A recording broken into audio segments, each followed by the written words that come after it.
Assalamualaikum warahmatullahi wabarakatuh. Waalaikumsalam warahmatullahi wabarakatuh. Salam sejahtera buat kita semua, mahasiswa sekalian. Terima kasih Anda berkenan hadir di pertemuan kita yang terakhir. Perpisahan ya, hari ini perpisahan. Kemudian nanti semester 2 kita nggak bertemu, semester 3 dan seterusnya baru kita ketemu kembali. Kalau Anda ketemu dengan saya, ingat mata kuliah saya selalu berhubungan dengan logika ya. Jadi mainkan logika, nggak usah dihafal, nggak usah dihitung, tapi dilogikakan. Oke, siapa di antara Anda yang belum menyerahkan tugas? Tugas ini penting ya bagi yang belum, ada yang mungkin ingat tugas nomor sekian belum diserahkan, agar diserahkan. Karena nanti ketika nilai ujian Anda drop, saya akan gunakan ini untuk mendongkrak nilai ya. Hari ini gilirannya putri atau putra? Putri atau putra? Ya, oke. Yang putri 3 orang, siapa yang bersedia? Yang putri 3 orang yang bersedia.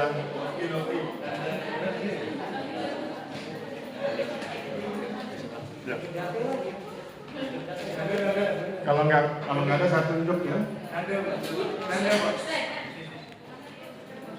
Saya tunjuk.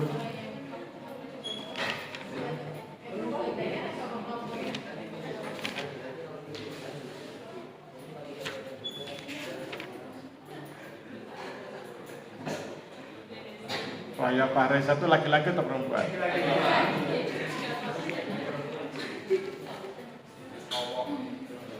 Marcelina laki-laki atau perempuan? Oke. Putri Sari sudah pernah? Sudah. Bagas laki-laki ya. Kemudian Fikri. Kalau dia bilang perempuan bahaya, kita harus ke dokter. Ahmad Fauzan laki-laki. Mas, oh ya, silakan. Yang putri dong, bantu ke depan, Mbak. Tolong bantu saya. Carikan yang putri 3 orang. Yang kira-kira belum pernah tampil.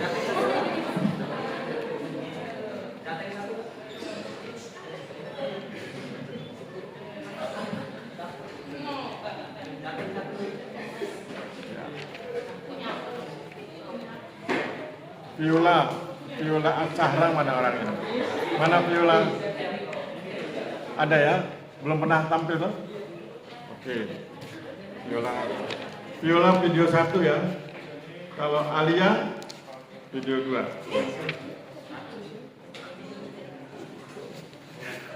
Oke. Thank you. Cocok jadi asisten dosen ya. Thank you. Kalau Danika mana orangnya? Oh ya, oke.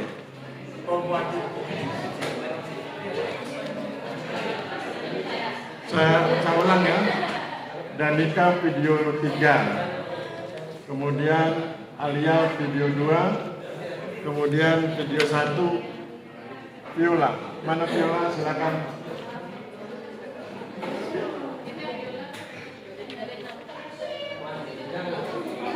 Yang laki-laki nanti persiapkan pertanyaan ya. Siapkan pertanyaan untuk narasumber 1 yang laki-laki.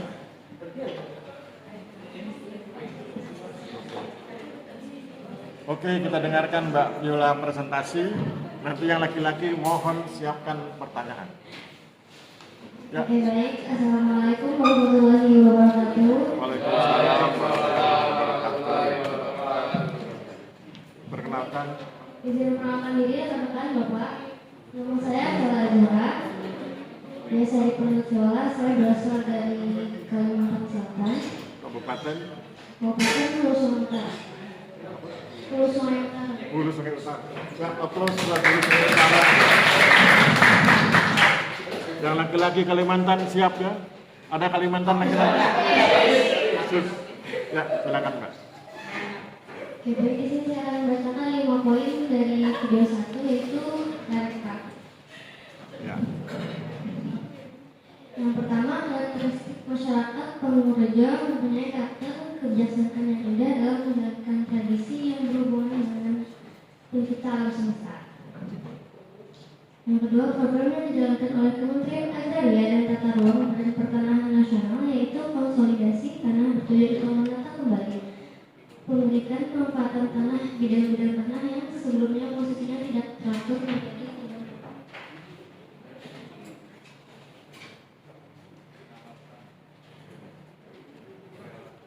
Yang ketiga, peran STPN dalam konteks terjadinya erupsi Merapi dan konsolidasi tanah mempunyai peran sebagai pelaku dari kerja kolaboratif dengan menghadiri rapat koordinasi identifikasi subjek dan objek konsistensi tanah di kantor pertanahan untuk menentukan desain penataan ruang. Yang keempat, ekoturism artinya berwisata dengan memanfaatkan kondisi ekologis apa yang menjadi objek wisata yang di atas tersebut. Tentu saja termasuk wisata sosial dan ekonomi seperti menyediakan penginapan. Lalu yang terakhir, optimasi sumber daya manusia dan berbagai sumber daya alam melalui kegiatan ekoturism yang berbasis pertanian sehingga mengoptimasi sumber daya manusia. Oke, baik, itu poin-poin yang saya tulis tentang lereng Merapi. Silakan Bapak. Ya. Video 1 cerita tentang lereng Merapi ya. Jadi sebelum saya lempar ke yang laki-laki, sebelum Anda mengajukan pertanyaan, saya ingin cerita sedikit tentang video 1. Kalau Anda memperhatikan video 1, itu sangat erat kaitannya dengan Polstranas ya. Kenapa sangat erat kaitannya dengan Polstranas? Mari kita lihat, kalau Anda dengar kata politik dalam bahasa Indonesia, itu kalau diterjemahkan ke dalam bahasa Inggris jadi dua, yaitu politics pakai CS, dan kemudian policy, kebijakan. Jadi kalau Anda mendengar kata politik, itu berarti bicara tentang kekuasaan dan kebijakan. Kalau Anda mendengar kata kekuasaan, Anda lihat debat capres, itu mereka sedang memperebutkan kekuasaan dengan cara yang konstitusional ya, sesuai dengan konstitusi. Kemudian kalau Anda bicara tentang kebijakan, kebijakan itu keputusan yang bermanfaat buat masyarakat. Kemudian kalau Anda mendengar kata strategi, strategi itu berarti tentang sekian banyak tahapan dalam program jangka panjang untuk kemajuan bangsa dan negara.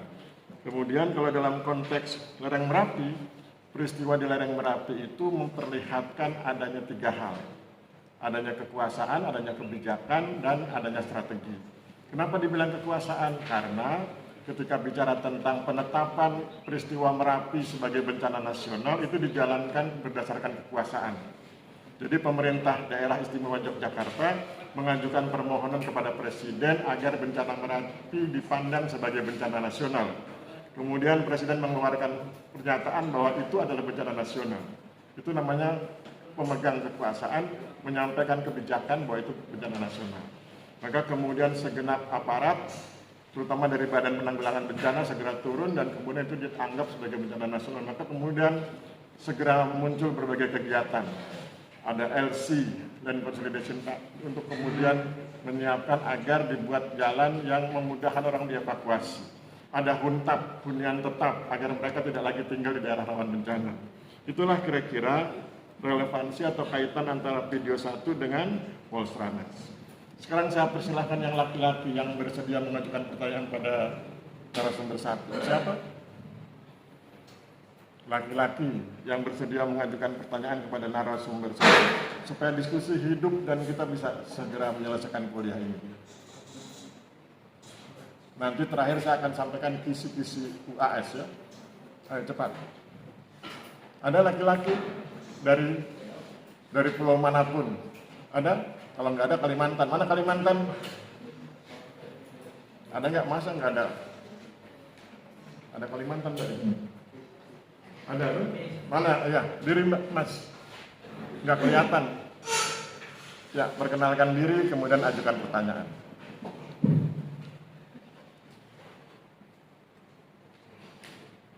Sudah. Action. Ya.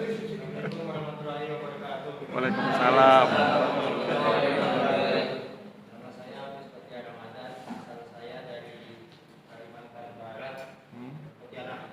Oh ya, aplaus buat Pontianak. Ya. Silakan. Iya, bertanya. Ya. Ayo Mas. Waktu itu kan apa tanah yang di lereng Merapi ya Pak, itu tuh kalau seakan-akan orang luar ngambil gitu, pernah nggak sengketa sama orang setempat? Bagaimana ceritanya tuh? Nggak jelas pertanyaanmu. Pertanyaan. Coba dibikin kalimat tanya. Tanah di lereng Merapi itu, itu tuh ada nggak warga setempat yang nolak gitu? Apakah ada sengketa antara pengusaha yang mengambil bukan ngambil tanah, dia ngambil pasir? Apakah ada sengketa antara pengusaha yang mengambil pasir dengan masyarakat setempat gitu ya? Oke, cukup bisa dipahami. Aplaus buat beliau. Silakan Mbak. Apakah ada sengketa? Kau jawab aja sebisamu. Sesama Kalimantan ya. Ayo silakan. Silakan, ayo duduk. Cepat masuk. Apakah ada sengketa atau apakah pernah ada sengketa antara pengusaha yang mengambil pasir di lereng Merapi dengan masyarakat setempat?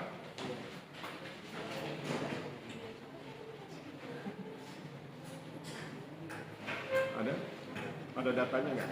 Cari sengketa lereng Merapi. Bacakan aja.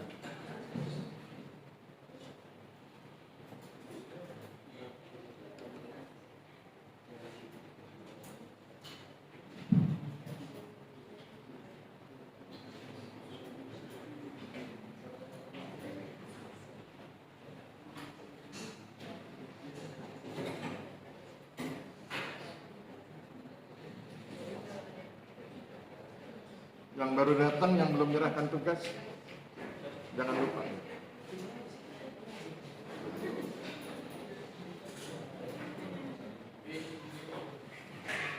Ada?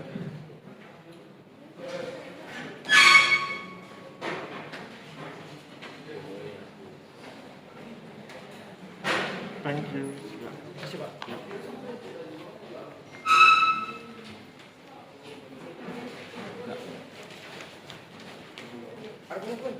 Udah. Oke.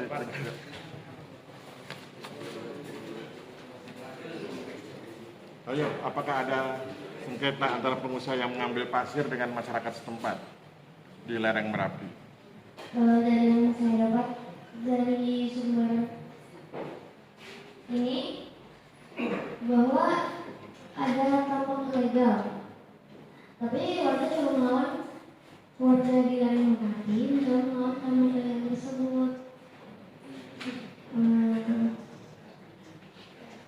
karena ada berbagai dampak yang dirasakan oleh warga. Dan itu bukan hanya warga di Pulau Pinang, tapi warga Bantul juga. Dampaknya itu ada truk tambang yang kayak yang menghancur jalan-jalan itu karena mau pasir bertonton berpuluh-puluh ton. Bisa dari 100 truk per hari yang mengangkut pasir, bahkan seminggu bisa mencapai 750 truk dengan berat sekitar 9 kubik atau berkisar 10 ton dan 20-an beko di area pertambangan. Yang membuat warga marah apa? Akibat truk-truk tersebut yang mengangkut itu biasanya jalan yang belum dilakukan Karena merusak jalan. Pak. Lalu juga pada musim kemarau itu karena itu kan mengangkut pasir ya teman-teman, jadi itu juga mengakibatkan debu yang benar-benar mengganggu aktivitas warga di daerah tersebut. Oke, gitu ya. Oke, yang Kalimantan gimana? Sudah puas? Mana? Boleh. Oke, aplaus ya. Aplaus buat nomor 1. Terima kasih.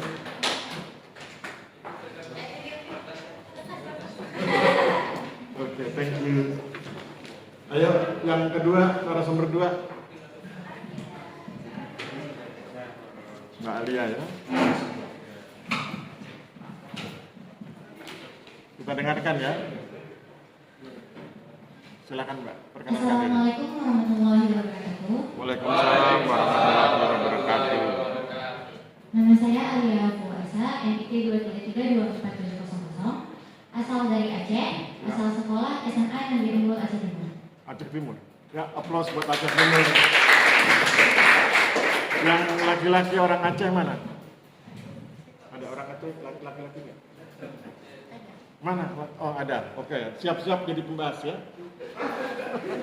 Jadi pembahas bertanya. Ya, siap. Oke, lanjut. Di sini saya akan membacakan poin penting di video 2 tentang Magetan. Ya, Magetan. Pertama, kesedihan dari pihak yang mentransmisikan kepada pihak yang menerima transmisi dijalankan petugas yang berperan menjelaskan kepada masyarakat tentang nilai-nilai bertanah air, sedangkan masyarakat berperan sebagai pihak yang menerima penjelasan nilai-nilai pertanahan. Kedua, interaksi antara petugas kantor pertanahan dengan masyarakat bertujuan membangun kepercayaan kedua interaksi dan membangun hubungan. Ketiga, transmisi nilai-nilai pertanahan itu wujudnya berupa penghentian transmisi dengan nilai pertanahan masa lalu, kemudian menggantikannya dengan transmisi nilai-nilai pertanahan masa kini. Yang keempat, kesadaran agraris berdampak terwujudnya keadilan, kesejahteraan, dan harmoni sosial ketika kesadaran agraria berhasil berkembang di masyarakat.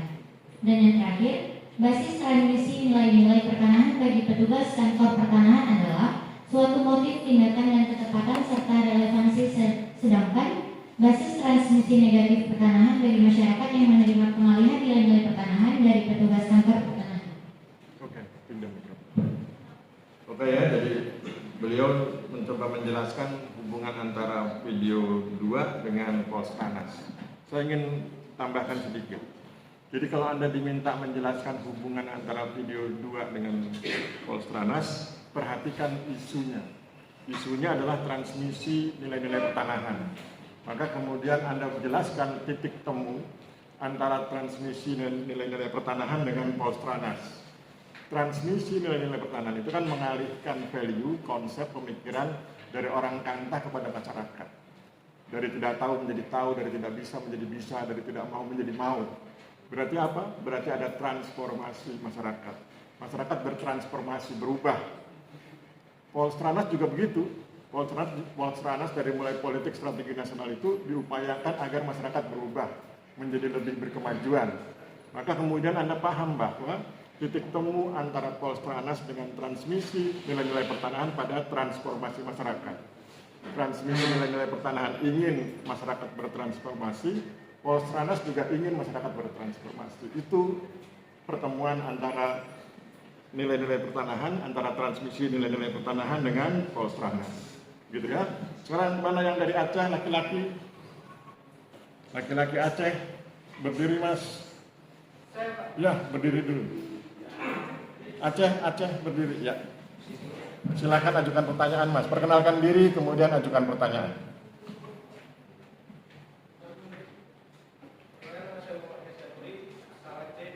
Aceh mana? Kamu mana Acehnya? Aceh Timur? Oh, Semelu. Oh ya. Oke, aplaus buat Semelu. Ya, sorry ya, kita agak susah bacanya ya. Oke, terus apa pertanyaannya Mas?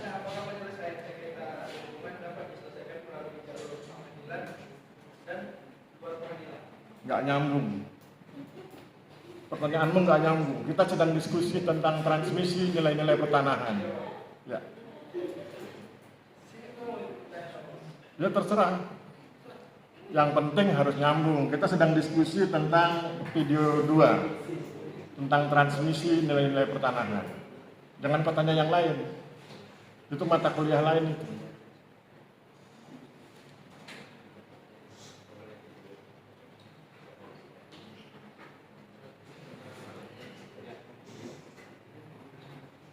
Bisa? Kalau nggak bisa saya ajarkan. Ayo lihat muka saya kalau lihat wajah saya, nggak usah takut dihipnotis, nggak akan dihipnotis. Lihat dulu. Apa bilang iya tapi lo nggak berani lihat muka saya. Lihat ke saya. Lihat ya. Video 2 bicara tentang apa? Transmisi pertanahan. Oke. Kalau ada transmisi tentang pertanahan, apa yang bisa dijadikan pertanyaan? Kamu tahu nggak transmisi nilai-nilai pertanahan? Belum. Kalau gitu pertanyakan ke beliau. Apa itu transmisi pertanahan? Begitu. Applause buat Aceh.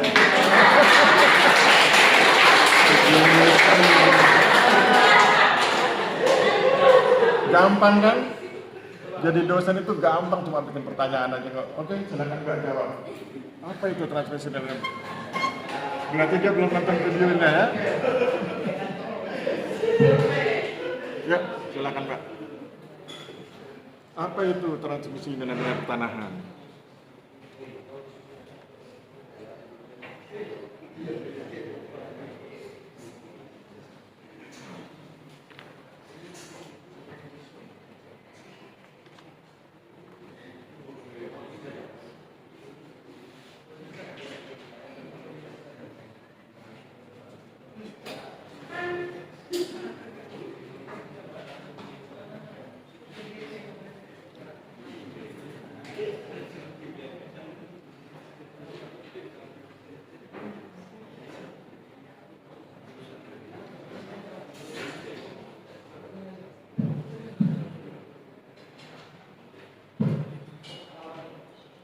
Ingat rumusnya, mainkan logika ya. Mainkan logika saja.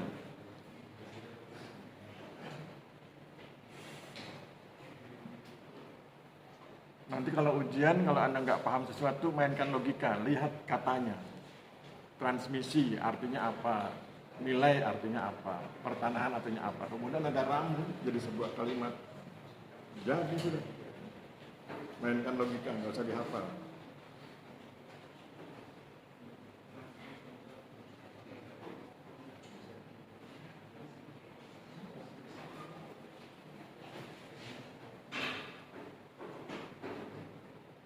Bisa? Kalau nggak bisa, biar saya bantu. Bisa? Oke ya, perhatikan. Narasumber 2 belum bisa menjelaskan tentang transmisi nilai-nilai pertanahan. Tadi saya bilang ya, kalau Anda ujian, kemudian ditanya, apa itu? Atau jelaskan tentang transmisi nilai-nilai pertanahan. Kalau Anda lupa penjelasan di kelas, Anda ingat mainkan logika saja. Transmisi itu apa? Transmisi itu mengalihkan. Ya, Anda kan pernah dengar transmisi tegangan tinggi, itu kan dialihkan dari mana ke mana. Itu yang dialihkan listrik, transmisi tegangan tinggi. Kalau transmisi kita konsep pemikiran.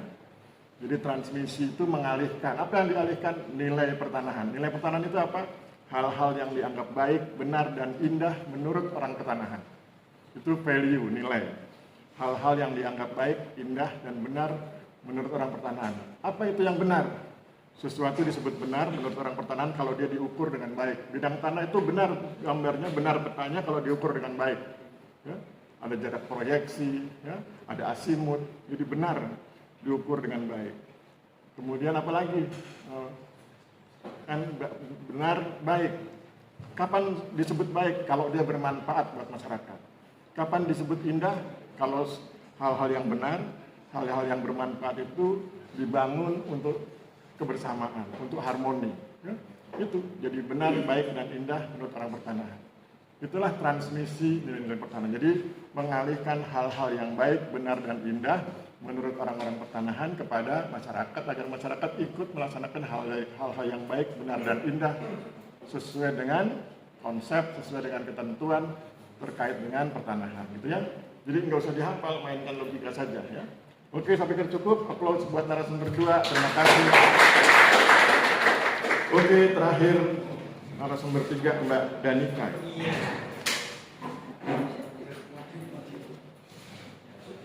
Nah, silakan. Kita perhatikan ya. Ya. Perkenalkan diri, kemudian presentasi. Assalamualaikum warahmatullahi wabarakatuh. Waalaikumsalam warahmatullahi wabarakatuh.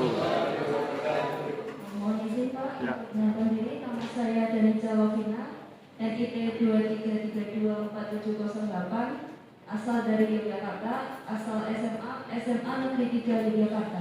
Oh, Kota Jogja, aplaus buat Yogyakarta.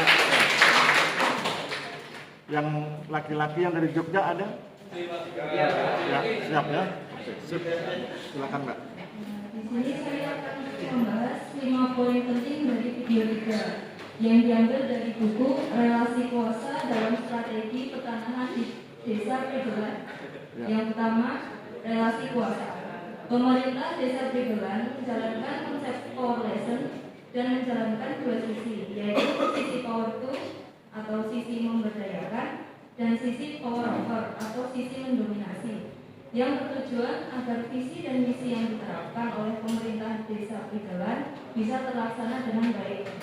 Visi dan misinya adalah ingin mewujudkan keadilan, kesejahteraan, dan harmoni di Desa Prigelan.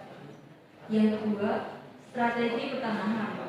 Di Desa Prigelan, strateginya dibagi menjadi 4, yaitu strategi penguasaan tanah, strategi kepemilikan tanah, strategi penggunaan tanah, dan strategi pemanfaatan tanah. Yang ketiga adalah revitalisasi kesadaran agraris. Kesadaran agraris adalah kesadaran tentang hal-hal yang berkaitan dengan agraria, faktor pertanian maupun faktor pertanahan. Kesadaran agraris yang berhasil dibangun di Desa Prigelan adalah para petani sadar bahwa mereka harus memiliki akses atas tanahnya dan harus mampu melanjutkan kreativitasnya. Yang keempat, revitalisasi solidaritas agraris. Solidaritas agraris adalah rasa senasib sepenanggungan antar stakeholder dan kesiapan mereka untuk saling membantu.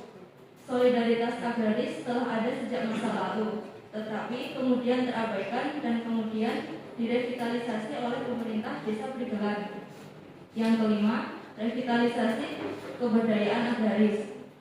Kebudayaan agraris adalah kemampuan untuk memenuhi kebutuhan dan kepentingan stakeholder.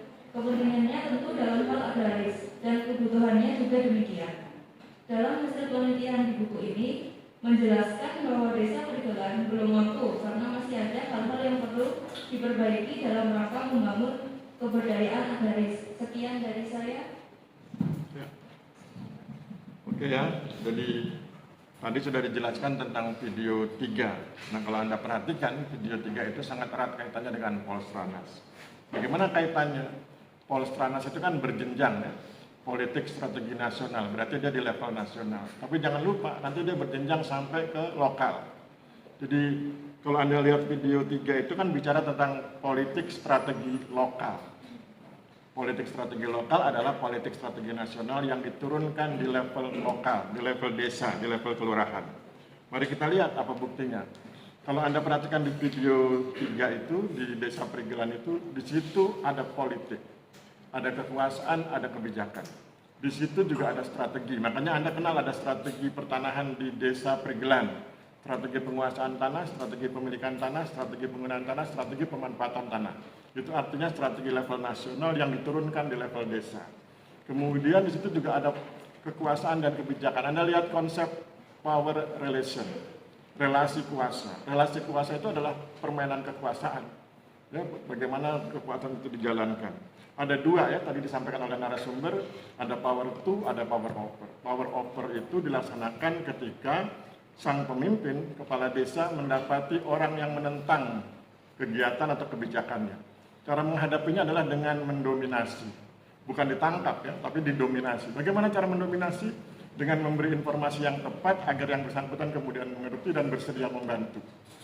Itu power over. Power to bagaimana? Power to diperuntukkan bagi pihak yang mendukung kepala desa, kegiatannya, kebijakannya, tetapi belum bisa membantu karena belum mampu. Maka diberdayakan, diberi pelatihan, diajari, dibantu, dan lain sebagainya. Itulah politik strategi nasional yang dimainkan di level lokal.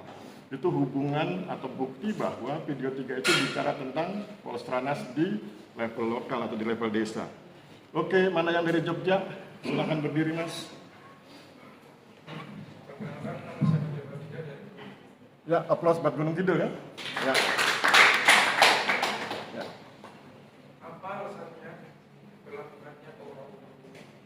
Apa alasannya diberlakukan power over? Oke. Ya, silakan. Apa alasannya, Mbak? Jadi alasan diperlukannya power over adalah karena ada kalanya pemegang kuasa berhadapan dengan orang-orang yang enggan mendukung kegiatan pemegang kuasa, sehingga perlu melakukan dominasi atas pihak-pihak tersebut agar kebijakannya dapat terlaksana seperti yang sudah Bapak katakan sebelumnya. Oke ya, saya pikir cukup ya. Oke, aplaus buat narasumber 3.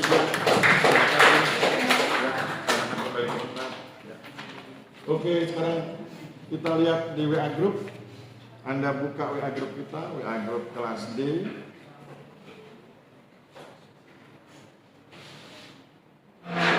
Kemudian lihat yang PowerPoint, ya, yang PowerPoint ke-7 itu. Pertemuan 7.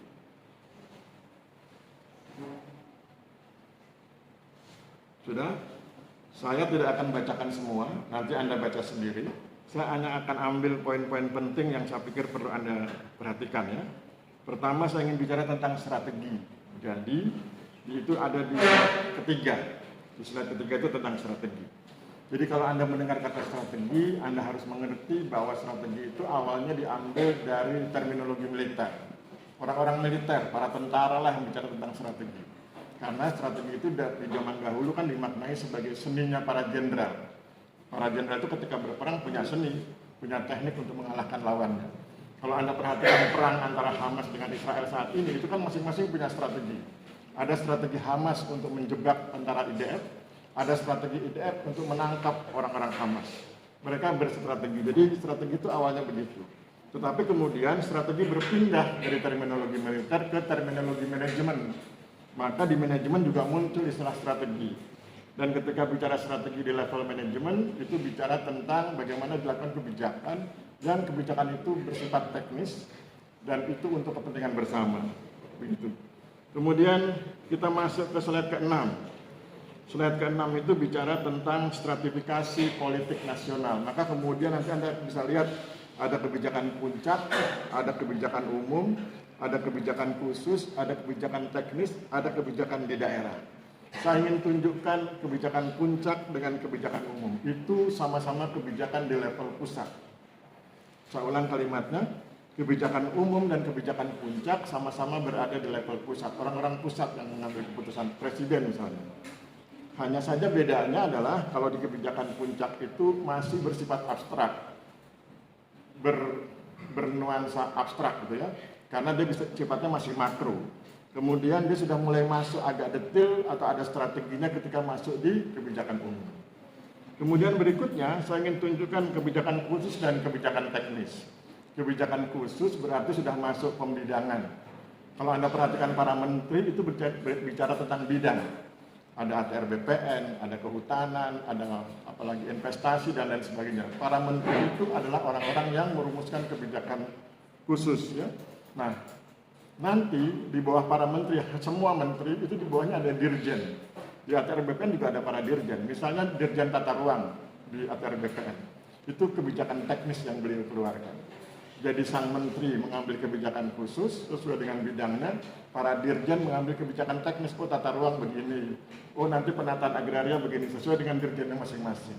Maka kemudian Anda bisa bedakan mana yang kebijakan puncak dan mana yang kebijakan umum, ada bedanya. Mana yang kebijakan khusus dan mana yang kebijakan teknis, ada bedanya. Dan yang terakhir Anda paham tentang kebijakan di daerah. Kebijakan di daerah dimainkan oleh para bupati dan para gubernur ya, mereka yang menjalankan kebijakan di daerah. Saya pikir itu, kemudian Anda bisa lihat dari mulai slide 8, 9, 10 itu bicara tentang pembidangan ya, ada bidang politik, ekonomi, hukum ya. Itu tentang pembidangan. Kemudian di slide-slide terakhir, slide 11, 12, 13 dan seterusnya, saya mencoba menunjukkan ada keterkaitan antara tadi saya bilang itu ya, transmisi nilai pertanahan dengan Polstranas. Nanti selebihnya Anda baca sendiri. Oke, sekarang saya ingin cerita tentang UAS, tentang persiapan ujian akhir semester. Nasihat pertama, jangan mencontek. Karena kalau Anda mencontek, saya wajib kasih nilai E dan saya nggak suka. Jadi jangan mencontek. Datang ke ruangan ujian dengan percaya diri. Pertanyaannya, bagaimana Pak Aris cara belajar yang nyaman? cara belajar yang nyaman adalah dengan membaca saja. Iqra, bacalah. Apa yang harus Anda baca? Yang Anda baca PowerPoint yang ada 7 itu, ada 7 PowerPoint dan ada mungkin 6 ya. 6 narasi, 6 deskripsi yang saya tulis di WA group. Kan saya pernah nulis tentang bela negara, wawasan Nusantara itu ya. Jadi Anda baca 2 itu. Yang satu PowerPoint, yang satu deskripsi. Baca saja, nggak usah dihafal. Anda baca. Misalnya Anda punya waktu belajar 2 jam misalnya begitu ya. Baca, baru 1 jam sudah selesai, baca ulang. Atau istirahat dulu, minum kopi, minum teh, sesudah itu baca lagi. Jadi nasihatnya dibaca saja, jangan dihafal. Nah, bagaimana caranya kan? Saya kan ranking ya, saya jadi dosen karena saya ranking. Cara saya belajar begitu, hanya saja yang penting doanya ya. Ini nasihat saya pada Anda, apapun agama Anda nanti disesuaikan dengan agama Anda masing-masing. Ketika Anda belajar, berdoa. Mohon pada beliau, Tuhan Yang Maha Esa. Kalau saya Muslim, saya bilang, ya Allah izinkan aku menyerap pengetahuan agar masuk ke dalam memori kepalaku. Izinkan aku menyerap pengetahuan agar masuk ke dalam memori kepalaku. Kemudian baca, itu seperti download. Anda bayangkan download itu masuk ke dalam kepala. Selesai, nanti di ruangan ujian berdoa juga. Ya Allah izinkan aku mengeluarkan isi kepalaku untuk menjawab soal. Itu nanti mengalir itu jawaban. Itu yang membuat saya dapat nilai A. Ya, silakan dicoba. Kalau nggak percaya nggak apa-apa, karena kita tiap orang punya gaya masing-masing ya. Nah, kalau yang percaya silakan laksanakan, kalau nggak percaya nggak apa-apa. Begitu. Nah, sesudah itu maka kemudian selesaikan ujian dengan baik, serahkan lembar jawaban ke petugas, kemudian selesai. Gitu ya. Nah, sekarang tentang soalnya. Soalnya cuma 4 nomor. Ada 4. 2 nomor diambil dari PowerPoint dan 2 nomor diambil dari deskripsi. Maka saya ulang kalimatnya, baca PowerPoint-nya dan baca deskripsinya karena dari masing-masing diambil 2 nomor. Begitu ya? Oke, sebelum kita bubar, siapa yang ingin bertanya? Ada yang ingin bertanya? Nggak ada? Kalau nggak ada, kita akhiri ya. Saya pikir demikian, nanti kita ketemu lagi di semester 2. Semester 3. Semester 2 kita nggak ketemu. Semester 1 kita ketemu, semester 2 kita istirahat.